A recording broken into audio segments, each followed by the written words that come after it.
Good morning friends, today we discuss about the endometriosis. Friends, आज हम endometriosis के बारे में पढ़ेंगे फ्रेंड्स। लेकिन उससे पहले मैं आपको एक बार और बता दूं फ्रेंड्स, प्लीज़ मेरे इस वीडियो को पूरा से पूरा जरूर देखने का, क्योंकि फ्रेंड्स मैंने इस वीडियो के अंदर जो भी नोट्स बनाए मैंने अपने हाथों से बनाए हुए हैं, सारे बड़ी मेहनत करके हर एक नोट्स को, हर एक पॉइंट को बड़ी मेहनत से मैंने इस पॉइंट यहाँ पर मेंशन किया हुआ फ्रेंड्स। तो इसलिए मैं आपको फिर से एक बार बोल देता हूँ फ्रेंड्स, इस वीडियो को पूरा से पूरा जरूर देखेगा। बहुत ही इंपॉर्टेंट टॉपिक है एग्जाम के पॉइंट ऑफ व्यू से, और बहुत ही शॉर्ट नोट्स, बहुत इजी वे के अंदर मैंने यहाँ पर ये मेंशन किए हुए फ्रेंड्स। तो फ्रेंड्स, हम आज का अपना जो टॉपिक है वो एंडोमेट्रियोसिस से पढ़ते हैं। क्या होता है इसकी डेफिनेशन अपन देखेंगे सबसे पहले। तो present of endometrial tissue outside the uterus, uterus के बाहर, यूट्रस की कैविटी के बाहर पूरी बॉडी के अंदर कहीं भी अगर एंडोमेट्रियल जो टिश्यू होते हैं उसका प्रेजेंट होना, वो क्या कहलाता है फ्रेंड्स? एंडोमेट्रियोसिस कहलाता है। It is a disease of adolescent and reproductive age group.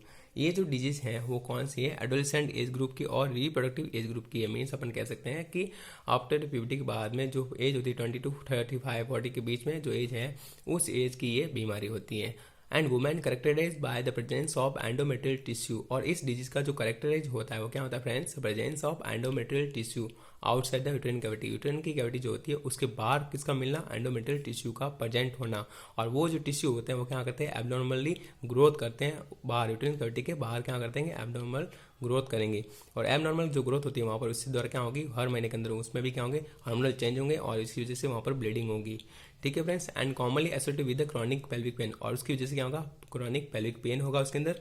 And infertility, ये इसके मेन कैरेक्टराइज होते हैं फ्रेंड्स। हमने जो अभी पढ़ा है उसको अपन डेफिनेशन इस डायग्रामेटिक व्यू से अपन देखते हैं।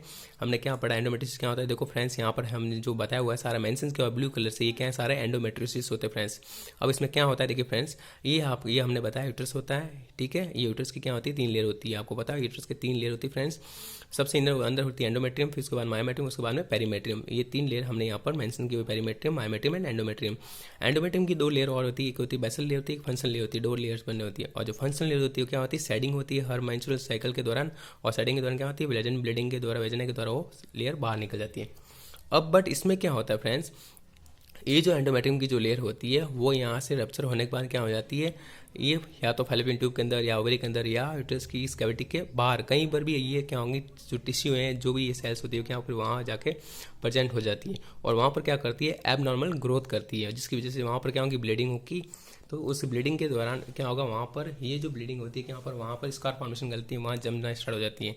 ठीक है, और वहाँ वो बड़ी बड़ी इकट्ठी हो जाएगी। तो इस प्रकार से ये क्या बनाएगी? सिस्ट लाइक स्ट्रक्चर वहाँ पर प्रेजेंट आपको देखने को मिलेगी। ठीक है फ्रेंड्स, तो ये क्या कहलाती है? आपकी एंडोमेट्रियोसिस कहलाती है। तो ये फ्रेंड्स आप देख सकते हैं डायग्राम के अंदर, ये क्या होती है? ये जो आपको दिख रहे हैं ब्लू कलर के अंदर, वो क्या है फ्रेंड्स? सारे एंडोमेट्रियल टिश्यू हैं जो क्या प्रेजेंट है। देखो ये इस यूट्राइन कैविटी के बाहर आपको प्रेजेंट मिले, तो फैलोपियन ट्यूब के अंदर, ओवरी के अंदर मिलेंगे। इस प्रकार से ये सारे मिलेंगे आपको, या यूट्राइन कैविटी के अंदर मिलेंगे, या कहीं भी बॉडी के अंदर मिल सकते हैं कोई भी ऑर्गन के ऊपर।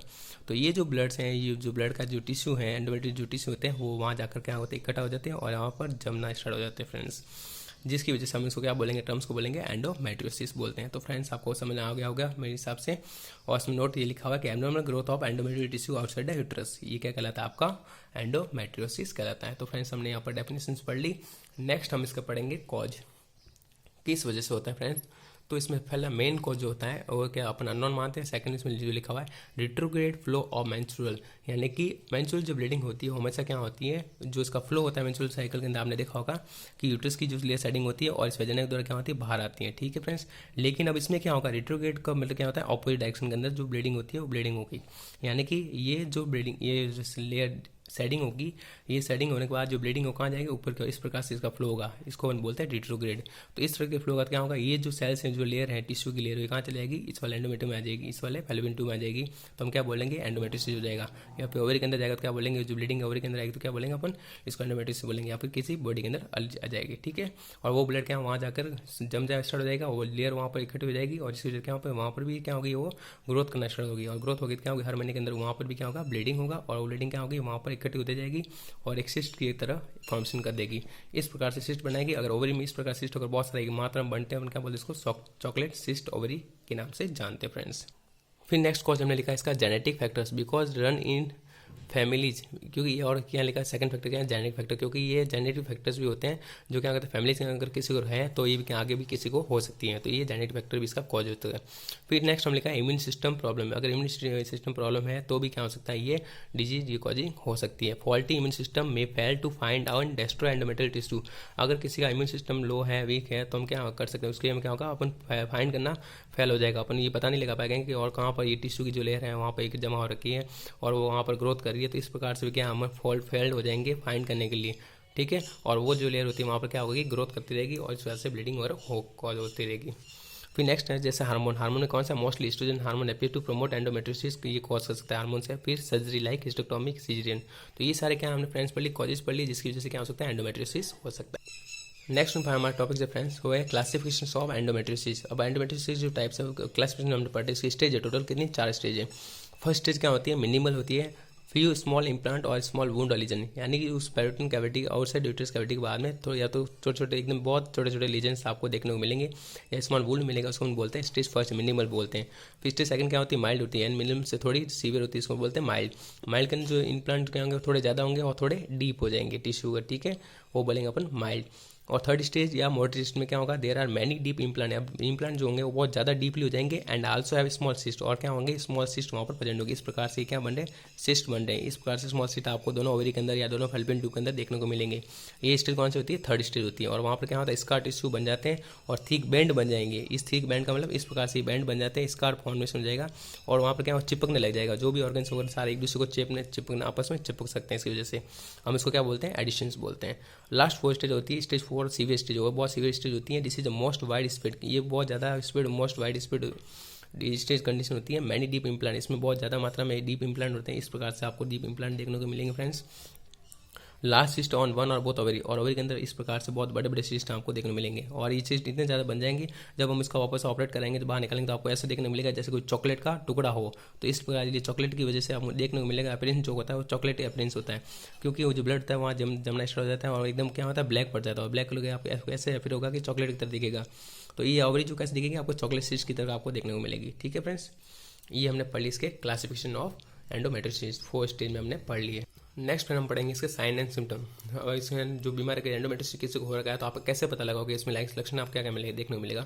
तो फ्रेंड्स में मोस्टली जो होते हैं 4D साइन सिम्टम होते हैं, इसके अंदर कौन से होते हैं 4D साइन सिम्टम। पहला डी कौन सा होता है डिसमेनोरेसिया, जिसका मीन्स होता है पेनफुल पीरियड, जो मेंस्ट्रुअल ब्लीडिंग होगी वो बहुत ज़्यादा पेनफुल होगी इसकी वजह से, क्योंकि जो ब्लड हो आप अंदर जम रहा है तो जिस वजह क्या क्लोड फॉर्मेशन हो रहा है, इसका फॉर्मेशन हो रहा है, जो एडिशन हो रहा है सारा आपस में जो फैलोपियन ट्यूब अगर चिपक रही है एंडोमेट्रियम जो चिपक रहा है तो ब्लीडिंग जो होगी बहुत पेनफुल होगी इसके अंदर।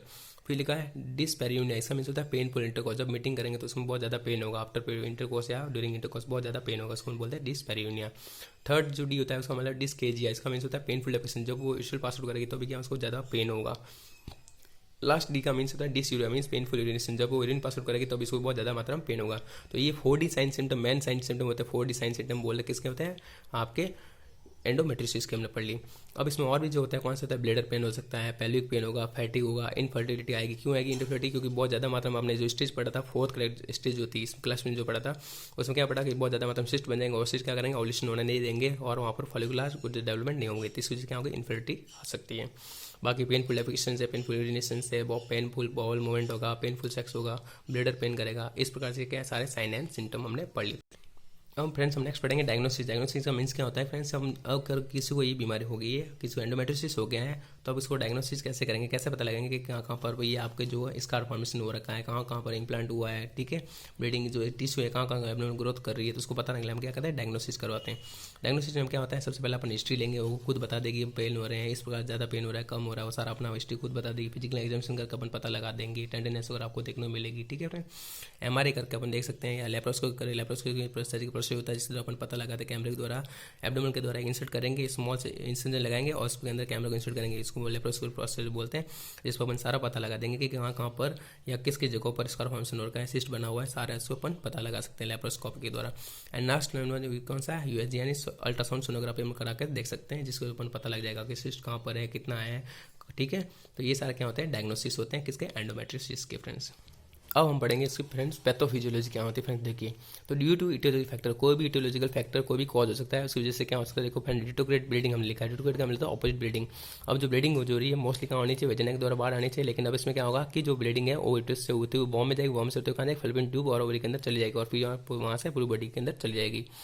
तो इसकी वजह से क्या हो सकता है, due to etiological factors endometrial tissue that is located outside uterus, endometrial tissue होते हैं वो यूट्रस के बाहर चले जाएंगे और वहाँ जाकर क्या जमना स्टार्ट एंड थिकन हो जाएंगे and break down and bleed each minimum, और वहाँ पर क्या होंगे, वो हमेशा क्या होगी, इसकी जो लेयर वो थिकन होती रहेगी, क्योंकि वो भी टिश्यू कौन से एंडोमेट्रियल टिश्यू है। तो एंडोमेट्रियल टिश्यू कहीं भी जाएंगे तो बॉडी के अंदर क्या है, ग्रोथ करेंगे, जिसकी वजह से वहाँ पर क्या है, ब्लीडिंग वाले लक्षण में आएंगे।